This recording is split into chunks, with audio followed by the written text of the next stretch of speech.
Esther and welcome to Minden's. Minden's are nutritious, delicious meals that you can make in minutes using 5 ingredients or less. Let's get started with today's Minden.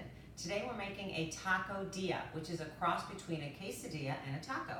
And I found these amazing extra large quesadillas over at Trader Joe's. So one of them, what we'll do is we're gonna put our fish tacos inside, or fish sticks inside and make a fish taco out of it. I also found these amazing fish sticks because they're fully cooked, they're low fat. A serving is 6 sticks and we're gonna probably only use 3. Keep the calorie count down in our quesadilla. So this tells you to cook it for 2 or 3 minutes per side.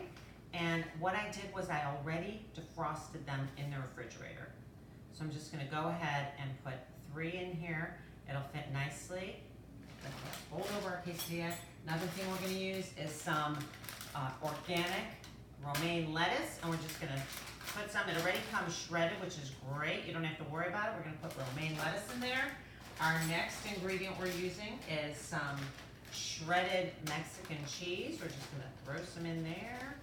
Never measure, but I would say that's about 1/4 cup.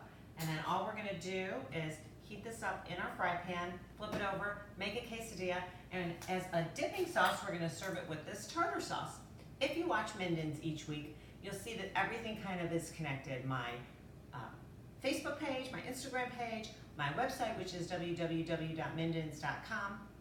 I always post a shopping list every Saturday on my website, so you can buy your ingredients Saturday, shop along with me Monday, and watch and subscribe to our YouTube. It's free. Just hit the button, hit subscribe, tell your friends. We always post a sneak peek on Sunday of what our Minden will look like, and you can check Instagram for a finished look at our product because I don't want to bore you if it's going to take more than a couple minutes. I know your attention span. Here we go. We're just going to flip it over. When it's done, cook it on the other side and watch my Instagram page to see a picture of what this will look like all done. Stay tuned for next week. I don't know what I'm going to cook because every week we ad-lib, we make up recipes. That's how I've been cooking forever. And now I'm finally sharing all my recipes with you. Thank you for joining, and I will see you next week on Minden's. Have a great week.